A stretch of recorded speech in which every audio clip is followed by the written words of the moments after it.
All right, all right, all right. Greetings and welcome back once again. This is Una, and I pray everybody's doing well. And YouTube now catch me early today, so I'm about to check to make sure I can be heard. Let me know if I could be heard in the comment section before I start reading. It catch me before and it not catching me again. Hold on one second. Before I start. Yep, we in the house. Cool. Drop some hearts in the building, some books in the comment section. Big up yourself for all those who have just joined us. All right. All right. So chapter 5, right? So Priscilla, I said I was gonna go to chapter 4, but I'm gonna read a little bit more because it gets saucy. Now, Priscilla was pregnant. She gave birth to the baby. She said she didn't know if she was going to want to breastfeed because it would be quote unquote weird. How many people think breastfeeding your child is weird, right? But again, that was the kind of the in vogue thing of the day, giving your child formula. And yeah, eventually it became this multi-million billion dollar industry. But that's another story for another day. You know, let me not go off track. Let me just continue. So anyway, we're on chapter 5 now. So here we are. Pookie was happy to be a daddy. Remember, first time Pookie was like, oh, he don't think he the daddy. And for those who are wondering, we are reading Drunk for 27 Years, A Story of Victory, Her Choice to Live and Not Die. And which, by the way, I forgot. You know, so sometimes I forget. I got me a box and I see one book. And I say, oh, what is? I totally forgot I ordered the Tyrese book. When he tried to bury this particular novel, he ended up writing a book. And I found that out afterwards. So I got his book. So when I go along in her book, I'm going to cross referencing with Tyrese's book. Quinty, welcome to the discussion. So that's just a heads up. I'm going to be cross referencing in a little bit, and we'll go from there, right? So let's continue. So Pookie was happy to be a daddy. His hidden skepticism about being the father, something that he thought I didn't know about, had disappeared. I knew from the very beginning that he questioned if he was the father or if Mike was the father after what they both did to me. And if you missed that part, I think that was like episode 2 or 3, you'll get to find out what Mark did to her. Hold on one second.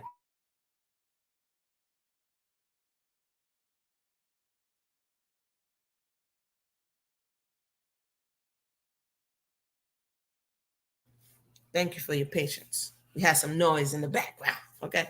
So it says here, uh, being after seeing Valencia, he was fully convinced that he was her daddy since he thought she had his eyes. She looks just like me, he said, smiling as he picked her up. He even nicknamed her after himself, calling her Pookie.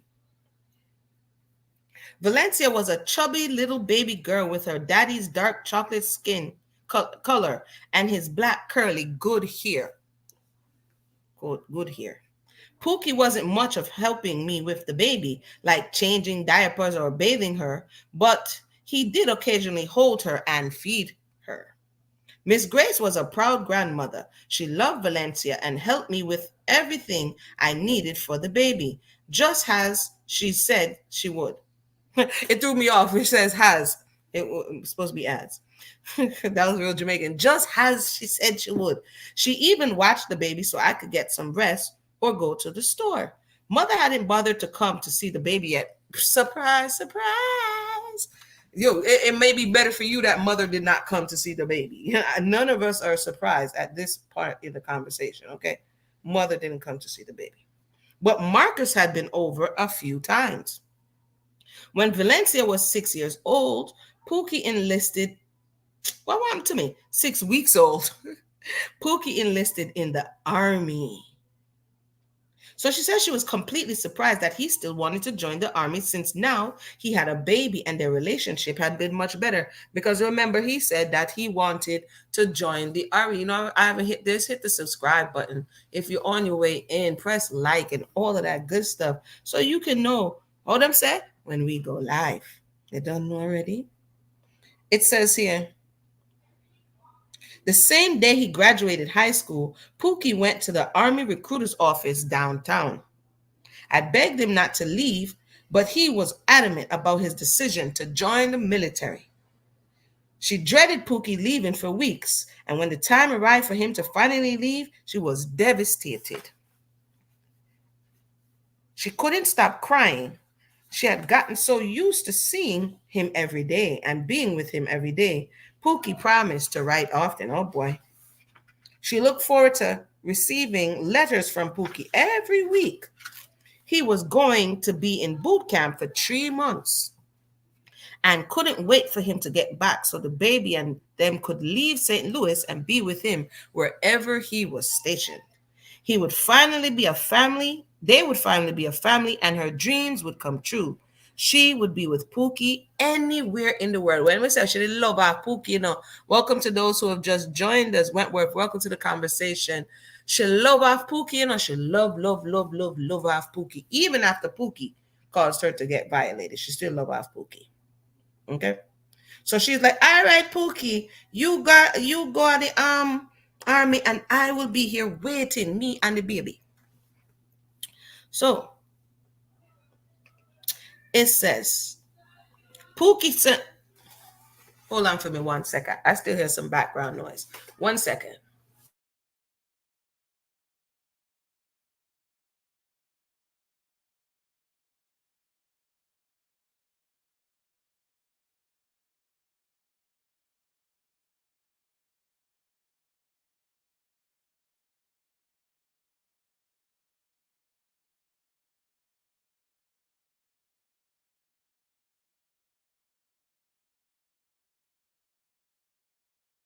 Thank you for your patience. Come in like say, cha. So it says, Pookie sent us pictures of himself in his uniform. He looked so handsome. I counted the days of the 3 months he would be away every day, and I marked an X on the calendar. My excitement grew stronger and stronger with every day marked off the calendar. So Pookie got her over here counting the days to his return, to her baby daddy Pookie gets back, right? Boot camp is harder than I thought, Pookie confessed in one of his many letters, and I'm homesick too. I miss my baby, he said in another letter. I wonder if Priscilla thought when he said he missed his baby, he was talking about her. He says, I missed him a lot and I couldn't wait until he came home and I was ready to go back with him. By the second month, Pookie's letters stopped coming as often. Oh boy. I worried about him and wondered if he was all right. Miss Grace assured me that everything was fine and suggested I not worry. I love Pookie and I miss him and I couldn't help but worry. She loved Pookie. And she young now, she like 15 years old. She dropped out of school, so she's really attached to Pookie. The day Pookie was scheduled to arrive home, I took extra care to make sure that both Valencia and I looked extra special. Since I couldn't sleep the night before, I got up early and bathed the baby. I lotioned her real good and dressed her in a pastel pink yellow dress with white ruffled socks and black platin leather shoes. I put her baby oil in her hair and made little ponytails that I attached hair bows to. She looked so cute. I put on a beautiful yellow dress and matching sandals that Miss Grace had brought me. Since I had been living with Miss Grace, she had been buying me clothes and treating me as if I was her own daughter. So she finally got some reprieve, right? Some sunshine in her dark clouds.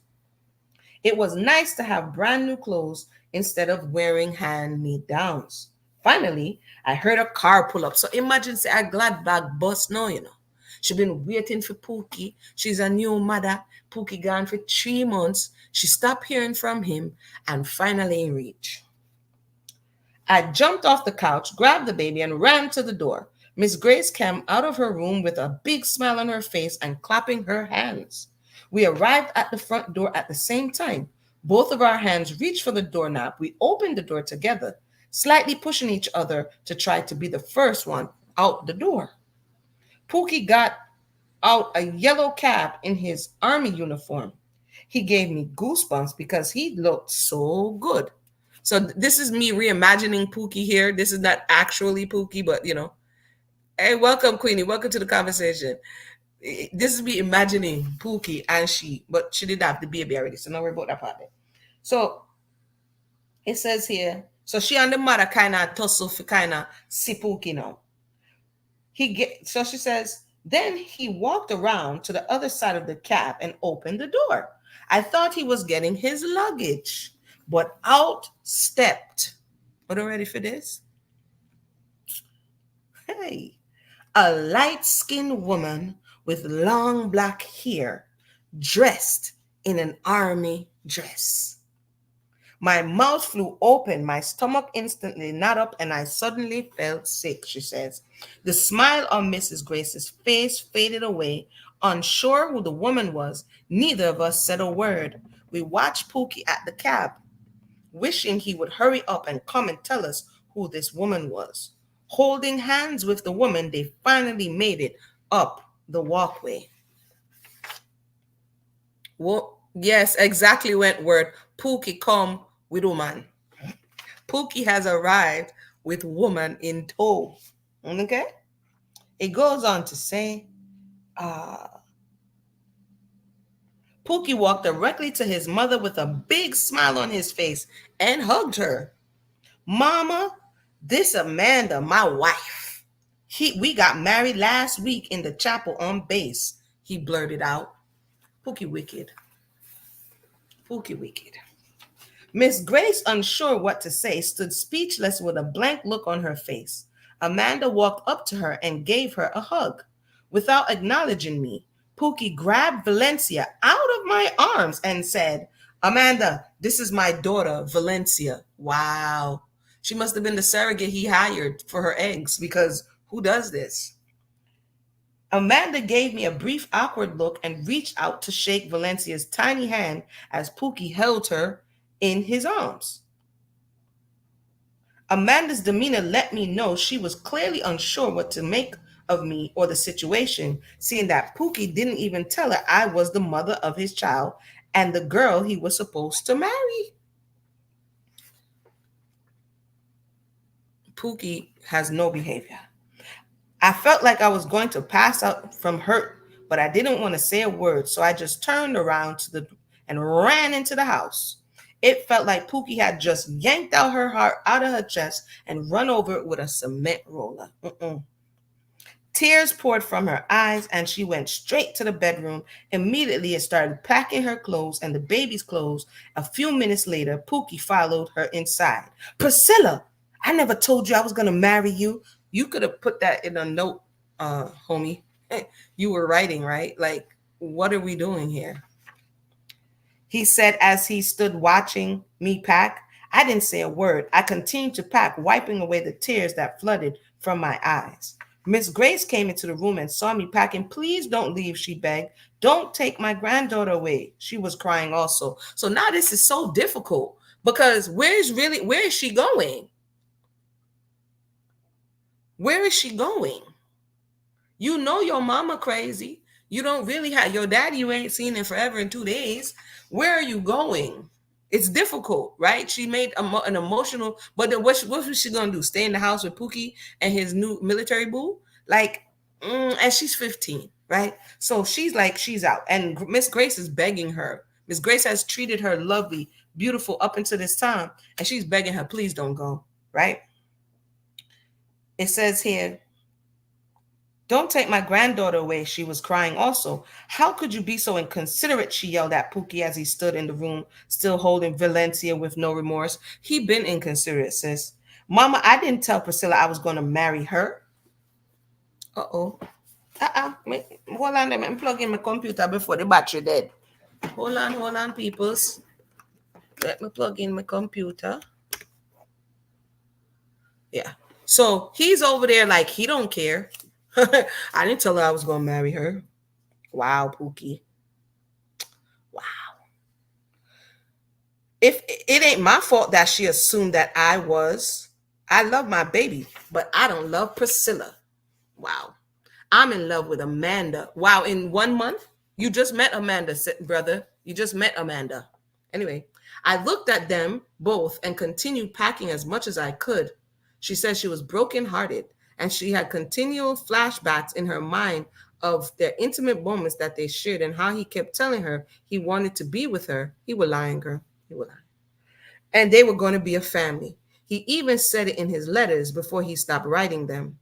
She saved every one of his letters and would read them over and over again. You know how those old school letters go, especially 14, 13, 15 years old. That's the old school letters. You read that a million times. Okay? She could recite it word for word. Pookie was playing games. So it says, how could I have misunderstood what he was saying to me? How could I have assumed wrong? Thoughts and unanswered questions poured through her head. I needed to get out of there before I lost my mind from the pain and misery, she said. So she was like, the pain and misery was too much, too much. She put her bag on her shoulder and grabbed Valencia out of Pookie's arms and headed for the front door. Amanda was sitting quietly on the couch. Amanda, there's an old time saying, me know where me a give away, and you don't know where you are get. She don't know that Pookie already did some questionable things that may revisit them in times later. She thought she had a catch, but she came in on the conversation when Pookie was already digging kind of a ditch. You understand? Anyway, so Amanda there chilling on the couch, watching all the drama unfold. Miss Grace continued crying and begging me not to go. As Pookie stood and watched, not saying a word, I didn't say a word either. I was too hurt, she says, to stay any longer. She walked out the door, carrying her baby in her arms, and agony in her heart. She headed back to, okay, this is just the wrong place to go. When I read this, I was like, sis, listen, I don't know what would you guys have done? Let me just ask. If you're a brother listening, would you have pulled the move Pookie pulled? And if you're a sister, remember when you were 14, 15, would you have left the house? Especially because Miss Grace was teaching. She was treating you like her own daughter. Would you have just like stayed there with you and the baby? Or would you have gone back to the alcoholic abuse of your mother? Like, what would you have done? It says here, she walked out the door carrying her baby in her arms and agony in her heart and headed back to her mother's house, the only place she knew to go. And you already know mother didn't care. I'm going to read a little bit of chapter 6, but I want to cross-reference really quickly. As I was scanning Tyrese's book, I didn't get the specific thing yet, how to get out of your own way. As I was scanning his book, right, this was interesting because, again, we only know limited amount of information unless we make a concerted effort to ask our parents. We only know from what we understand, right? So when he was talking about his childhood, hold on. When he was, and he's the last baby, so he was not born during this time. This is Valencia. This would have been his older sister, his oldest sister, really. So this is what he wrote. He wrote in this chapter, page 6, my oldest sister has a different father, and my second sister and my older brother have the same mother and father as me. Since then, my father had another son and daughter, right? So that's what he wrote about knowing about this story. Only that the oldest sister, and her name is not really Valencia. Like I said, it was changed for this particular story. But the oldest sister has a different father. But you don't know. Like, we just literally read the story of Pookie. Pookie, that broke his young teenage mother's heart, right? We only just learning the story of Pookie. How much of the real story of Pookie did he know? He said his mother didn't talk a lot, so possibly he didn't know a lot of the early story of Pookie, which I think is interesting. Again, children, when they're not around, you're not around. You don't know you're a child. Even still, if you were around, right, you wouldn't really understand big people business. But this story is the foundation, is the bedrock for all of the other experiences that she would have, and ultimately what would lead her to his father. So we're gonna read a little bit more. Yeah, Wentworth. I mean, that's what I'm saying. I would have stayed for the child's sake. Yeah. It's a tight one. I don't know, because Pookie kind of lived downstairs. You know what I mean? In the basement. We don't know if he came home for good. She didn't even stay long enough to see if he just came after basic training and they're about to deploy him. So he ain't going to be there anyway. So it really doesn't matter. But I think she was so heartbroken because she thought that they were going to be a family. That's kind of what pushed her out because, by all accounts, her accounts, she was being treated well. So even in that, to kind of like, okay, when are you leaving? Right? Until you had an opportunity to get yourself together. But in the way she ran out is kind of, if we want to be honest, the way she ran out of her mother's house, which was on short notice, unprepared, no shoes, in the cold because her mother was beating her, is the same way she ran back, which is just like very emotional, unprepared. She wasn't prepared to go back in the same way she wasn't prepared to leave, right? And that also just goes to show, more often than not, even though something may be toxic or somebody may be off the chain, people return to what's familiar. So she said the only place she needs to go. So I'm not going to read all the 6 because it's a little long, but let's get into it because we got some time. We got some time. Maybe I will. I don't know. We'll see. So chapter 6. She missed living at Mrs. Gray's house. Surprise, surprise. You know what I mean? Says maybe you need to rethink this. Like, is Pookie gone? There was never any peace and quiet at Mother's house. It was too much going on all the time. Arguing, fighting, loud music, and lots of people. It was noisy too. When she first showed up at the house a few weeks ago, Mother gave her a hard time about wanting to move back in. I knew you would come running back sooner or later. I kind of hear her mother talking like that in my mind. Mother said she also made hateful remarks about Miss Grace. And you know she was just hating because by her accounts, Miss Grace treated her better than she could have ever imagined. Saying that Miss Grace thought she was better than her. Okay, that's projection, Mother. And she criticized me for thinking things were going to be much better over at Pookie's house. They kind of were. They ain't no good, and you stupid for thinking they was gonna treat you like you was something special. Just spewing hatred, no? Just spewing hatred. She never let me live it down for having to move back home, and it was hard to ignore her on a regular basis. She was glad she chose not to tell her about Pookie getting married. She would have belittled her about that too. Nothing about her had changed in the months that she had been away, not that she expected it to. All of her brothers, except for Marcus, was in the boys' home. So the older siblings are now in juvie. Okay.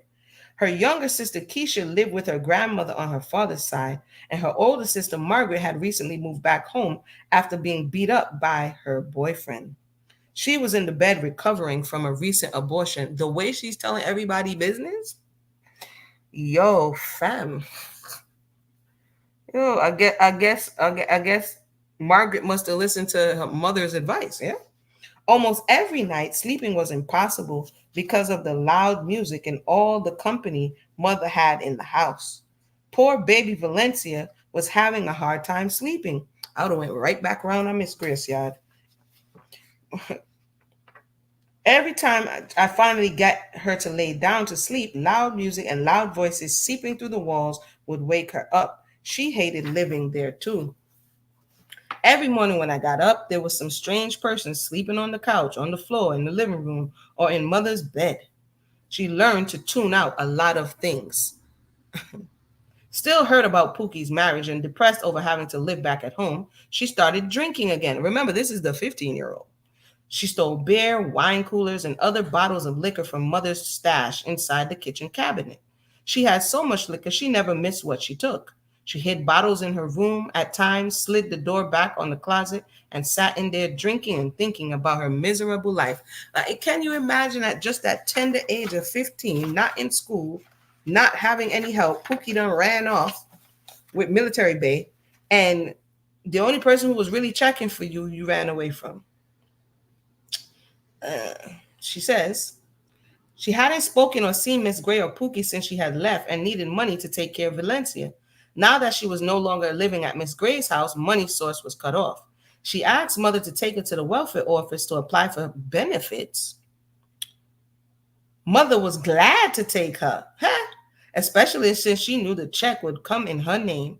She believed that was the deciding factor as to why she let her move back in. So Mother saw her as a check. Go figure.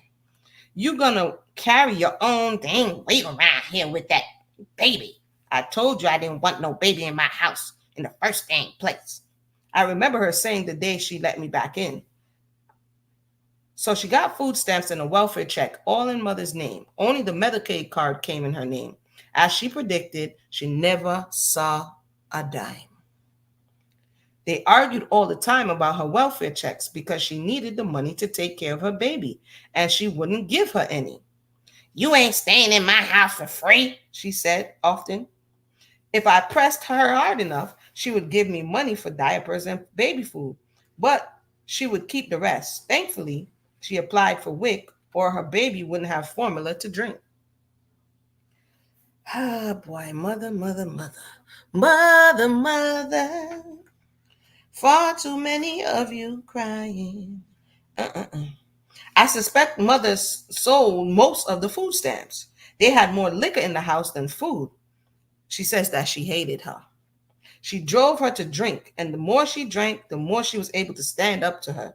So she drank all the time. She would argue and cuss back at her mother whenever she hit her. She'd hit her right back. So yes, this is level 10 right now. If it's on a scale of 1 to 10, they are 15 right now. So not only did she return, she has now become an alcoholic at the age of 15. And now she's fighting mother so that she can get money to be able to feed and clothe her baby. Remember, if for those who joined us wondering what we're reading a biography as told by Tyrese. I don't want to keep calling him Beckford. Gibson's mother, her name was Priscilla Gibson. Okay, so this is before she meets Tyrese's father, and we're gonna get into that too, because woo wee, it gives us understanding about what we're witnessing today. Okay, let's continue here. They would fight like animals on the street. She was sick and tired of her. Glad to get out the house for any reason, she walked to the corner laundromat to wash clothes. She had left her baby with Marcus to watch. He loved baby Valencia. As she stood sorting her loads of laundry, a young man approached her. At this point, I just want to be like, sis, just run. But we kind of know Priscilla ain't gonna run. What's your name, pretty lady? He asked. Priscilla, what's yours? I said, smiling because he was cute. I guess her heart was mending really quickly. James Gibson. So they kind of kept that one close because if I remember correctly, his grandfather is named, one part of his father's name is James. So they kind of kept that one close to home. He answered, looking me up and down. I felt him checking me out, but acted like I didn't notice. Since I had the baby, my shape was fuller. Her breasts had increased 2 sizes and her butt stuck out more. Thank you for the description, Priscilla.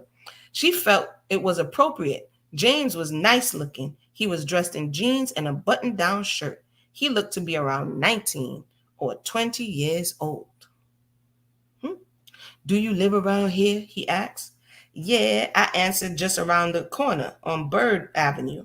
James stayed in the laundromat talking to me until I had washed and dried all 3 of my loads of clothes. I told him I was 15 and had a baby at home, but he didn't seem to care, especially since I told him that her daddy wasn't around.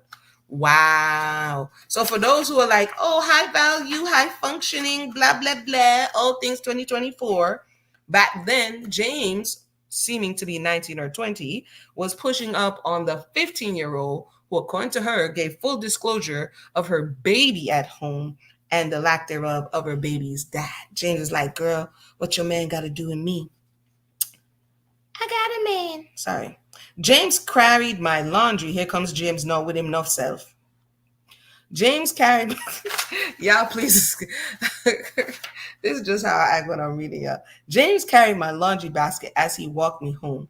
I was flattered by the attention he gave me. He was very nice. And we also know that she's abused. So any attention that she gets, she's going to be open to it.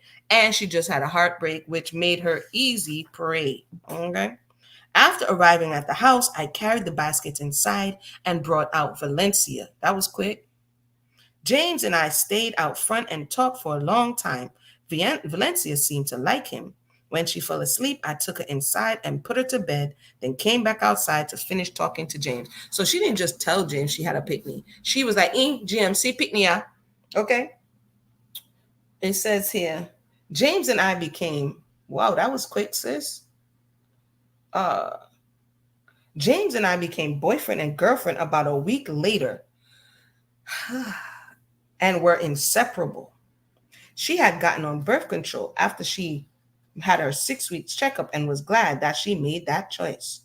James and her could not keep their hands off each other. 1 week later, she and James turned boyfriend and girlfriend. Ah, boy. Mother hated her relationship with James, and she hated James. She hated the thought of anyone loving her, and he did not love me because he told me so. Yes, James loves me. Let me not put that in about it. I'm sorry. I'm not gonna. I'm not gonna do that. James was sweet to me. He wrote poems and sing songs to me all the time. So contrast that with what Pookie over there was up to. She really thinks that she hit the jackpot with James. He had a great voice, and his poems will melt my heart. James' dream was to become a musician. He loved to play the drums and the piano. He had brought himself a drum set, and his father had given him an old piano from his church because Tyrese's grandfather was a pastor. Okay? James had taught himself how to play the drums and the piano at an early age. Ellis Gibson, James's father, was the pastor of New North Side Baptist Church. He had been the pastor for about 15 years. He let James play both instruments in his church. Stephanie, what's going on? Long time no see. Today we are reading Tyrese Gibson's mother's biography, Drunk for 27 Years, A Story of Victory, Her Choice to Live and Not Die. And then we're going to be cross-reference it with How to Get Out of Your Own Way by Tyrese Gibson. And for those who have just joined us, the reason is, again, he has been making his rounds to promote his movie and his new, where's something name? Album, Beautiful Pain. And I thought that oftentimes when he comes, he has a lot of outpouring of his experiences and you can feel his pain. Actually, when he cried on the Breakfast Club, he got my attention. And I'm like, what the heck is going on here? And as I listened to his story, I was like, I bet, I bet this is coming from somewhere else. And then I found out his mother had a book. And so I got the book and we're reading a little bit about it. So hopefully this is like installment number 5. And it was very traumatic in the beginning. So again, viewer, be warned. But now it's kind of lightening up a little bit. Just a little bit. It's lightening up a little bit. I ain't going to say it's lightening up all the way, but a little bit. So let's go. It says here, which out with it now. So no. Okay. So every Sunday and Wednesday night Bible study, James was in church playing the drums or playing the piano. But now, according to James, he no longer had a desire to play for the church. His dreams were bigger. He wanted to be a professional musician. It was all he talked about. So I don't know if you saw one clip when he was like, oh, his dad wanted to be a musician, but he ain't never make it. I'm going to read that little part in his book too. So it says, James spent the night at their house all the time. Dang, Priscilla. Dang, Priscilla. Did you move James into the madhouse? Mother tried to complain about it, but I ignored her and did what I wanted to do. We'd stay up late at night drinking and talking about their future.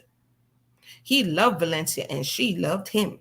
James didn't have any children of his own, so acted like he was Valencia's father. He even brought her diapers and baby food. Don't that sound familiar? I don't want to go back to it, but that sounded a little bit like Bob and Rita's story when she was like, oh, she have a baby at home. And then Bob came and visited Sharon and they were like, Rita, go feed the baby and all that stuff. Found a little familiar, but I'm going to keep going. So we went there. James over there played daddy daycare. He even bought her diapers and baby food and even an outfit or two. Far more than her biological father had brought. He hadn't done anything for Valencia since we left a while ago. He hadn't even seen her. But I had started back talking to Miss Grace again, and she was helping me with the baby. At the first of each month, Mother and I continued to argue about her check. She knew the welfare check was coming, and she wanted to make sure she wasn't going to get it. A few days before the first of the month, mother would pick a fight and something stupid and then put her out. She wanted to make sure she was never there when the mailman delivered the check. Mother was scheming, yo. During these times, she would take the baby to Miss Grace's house and then go to stay with James at his house or anywhere she could find. Once she figured out what mother was doing, her trick didn't work anymore. She decided to meet the mailman down the street as he was delivering the mail. Mother was at home waiting for him. She almost had a heart attack when she held the check up to her after walking in the house. So she lay waited the mailman up the street and intercepted the check, right? She threatened to tear the check up if she wasn't going to give her the money. So mother cussed her out and tried to fight her, but she didn't back down. Finally, she gave in and they both walked to the corner store to cash the check. After she got her money, James and her picked up Valencia from Mrs. Gray's house, bought some hamburgers, and went to the park. From that day forward, that's how she planned to get her money. She was going to meet the mailman down the street every month. The next morning, the Department of Human Services showed up at her house early that morning. Mom Dukes is good for calling the Department of Human Services, ain't she? Except for on herself. She was sitting at the kitchen table feeding Valencia. James was asleep in her room. Mother was dressed in slacks and a blouse and was sitting on the couch as though she was expecting company. But not laugh. It's not funny. But mother is wild, son. It says she hadn't said a word to her as she sat in the kitchen feeding the baby. She guessed she was still mad at her about the check incident yesterday. She looked around the house and noticed she had cleaned up. She had to have gotten up pretty early to clean up this house. She wondered if their welfare inspection time. She turned her attention back to Valencia and continued feeding her. She was getting so big. She was even trying to pull on things. Right? She heard the knock at the door. Mother jumped up off the couch and walked quickly to the door. Two ladies with their ID badges clipped on their outfits entered the house and sat down on the couch. They talked quietly with mother. One of them pulled out some paperwork from out of her briefcase they were carrying. She saw mother sign the papers. I tried to hear what they were discussing, but couldn't hear anything. Finally, everyone stood up and the two ladies walked over to me. Does anybody know what mother did? Before I continue, can anybody kind of guess what do you think mother, with all her antics, did after? I mean, we know she called social services, but what do we think she called social services for? Anybody before I read why this lady called social services?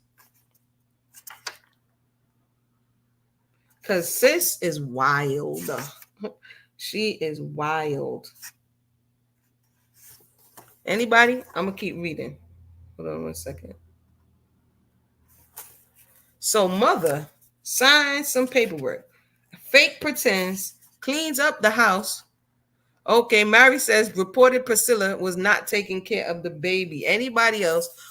She sold Valencia. Well, we did see she tried to auction her off at the hospital, right? We saw her try, and when she said no, mother was indifferent. So let's see what mother tried to do, because mother is wild. Okay. Where am I? It says here, Priscilla, I'm Susie McGinnis, a social worker with the St. Louis County Detention Center, and this is Mary Maddox, also a social worker with the St. Louis County Detention Center. We're going to need you to hand the baby to your mother and come with us. Come with you for what? She said. I'm not coming with you. Yes, you are, Mary Maddox said, raising her voice. Your mother just signed papers to send you to the Juvenile Detention Center for Girls. Remember, she just said that her older brothers were already in juvie. So the mother called the social worker to send Priscilla to juvie. She says, your mother signed paperwork to send you to the Juvenile Detention Center for Girls. She says you're a troublemaker and have behavioral problems. Please come with us, she demanded. Don't make Don't make us put you in restraints, Miss McGinnis threatened, holding up a pair of handcuffs. She started crying and screaming for James. She clutched her baby as one of the social workers tried to pry her out of her arms, knocking the bowl of baby cereal to the floor. James, James, she screamed. James came running out of the room wearing shorts and no shirt. Mother's sending her to the girls' home, she yelled. These people want to take her to the girls' home. That's what I'm saying right now. I mean, it's kind of late, but yo, Miss Grace's house was looking real nice. I mean, Pookie, you can go on somewhere now. Because now she ends up in the girls' juvenile detention home. James didn't know what to make of what was happening. He didn't know what to do or say. Take my baby to Mrs. Grace's house, she cried. James squeezed between the two ladies and grabbed the baby out of her arms just as the two women threatened to take her from her again. Mother stood watching with a smirk. Sometimes you have to wonder where the soul there in that people. Mother was watching with a smirk on her face. Off, how much could the welfare check has been, sis? Really, all of this for a check? As the two ladies grabbed her by her arms and forced her out the house and into their car, they didn't even let her change out of her pajamas. She was kicking and screaming all the way to the car. Marcus stood at the door watching and crying. James got dressed and gathered Valencia's things and took her to Miss Grace's house. So that is chapter 6, 5, and 6. We did 5 and 6 today. Woo! So Pookie got married. She ran back to Mama house. Mama was over there deboing her welfare check. But she also said she was fighting her as well. And so maybe in Mama's mind, she was no longer a controllable. And so beyond the welfare check, there's a possibility that, she kind of wanted the money, but she wanted her gone. When do social workers look at the mother? Exactly. How does the mother have this many children in juvie? That's a question right there. So I'm going to put the link in the box for anybody who would like to share their thoughts on this. I'm not going to stay too long today, but that one, again, her story, there's no breaks on this story. There's only like you slow down a little bit, but there's no necessary breaks on this story because interesting. So that's how James now is going to be the father for the 3 children. So let's hear what Tyrese says about his understanding. Where is it?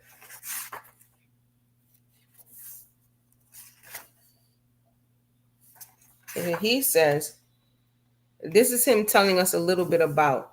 He says, this is page 5. My mother and father are from St. Louis. This is how to get out of your own way. The city where I was conceived as the youngest of 4 children. My older sister has a different father, and my second sister and older brother have the same mother and father as me. Since then, my father had another son and daughter. My father is a singer. That's what James, who we're about to start learning about. But he never really got anything off the ground. So we hear that when they first met, she met him also as this poetic musician who was playing in the church, but he wanted to do, as many people wanted to do in the 50s, 60s, and 70s, was leave their roots in gospel and in the church and go to secular music, right? He's a wanderer and a dreamer, an artist always searching for his next break. One day he decided that his dream would come true in Los Angeles. I'm not even go that far yet. I'm not even going to go that far because we haven't gotten to that point in the story. But this is how he kind of Marcus Garvey'd the whole situation. He gave us this very brief overview of his father and his mother. But yeah, we're going to kind of cross-reference a little bit. But with that said, I want to thank everybody for tuning in because, whoa, like I said, I don't know. I mean, hindsight is 2020. She went back over to mother's house and ended up in juvie, right?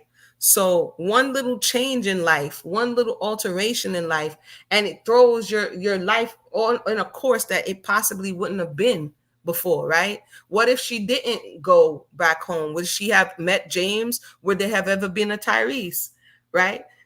Like if you tip something, there was a movie back in the day, Back to the Future, with Michael J. Fox. You know how that's really dating, but hey, right? Who remembers that movie with Michael J. Fox, Back to the Future? And his thought was he would go back and just change one thing, not realizing if you change one thing, so many other things change, right? And so if she didn't go back, then would she have been at mother's house, and would she have been at the laundromat, and would she have met James, and would she have had time? You know what I mean? There's a whole lot of things that maybe or may not have gone that way. You know, sometimes in our own lives where we get stuck at, because she said she was ruminating, she was thinking about her life, and that's why she turned back to alcohol at this very young age. Sometimes when we get stuck in different experiences in life, it's because we're ruminating on that same thought.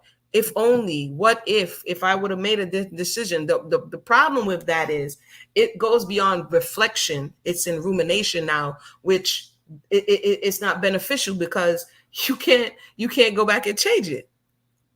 So all you kind of do is, Back to the Future. You kind of torture yourself in that space, or maybe you're with somebody. You may not do it, but somebody else does it, where they're like, if only you did this, then I would have done that. And it's like, bruh, what, you got a time machine?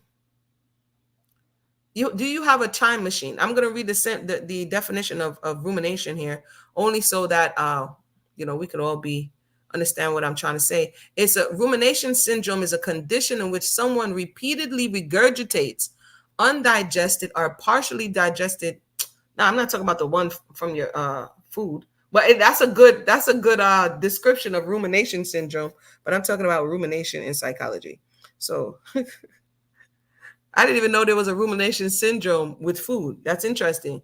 But in which you consistently and repetitively think about negative feelings or events, such as upsetting encounters or conversation, to the point where it causes negative emotions or emotional distress. It has an almost obsessive quality that cannot be turned off or stopped. It is a symptom of several different psychiatric diagnoses and can be a complicated issue to address.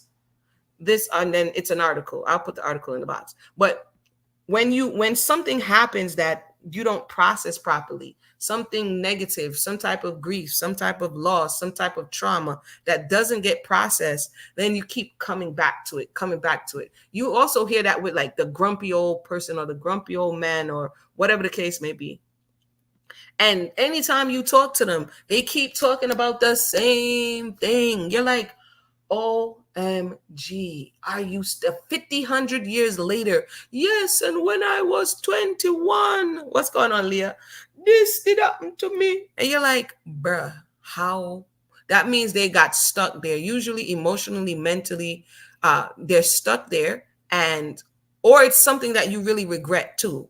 Sometimes it's a choice that you made. It's not necessarily something that someone did to you. It's a choice that you made, but you made the wrong choice. Like, I don't know if you used to watch Price is Right, right?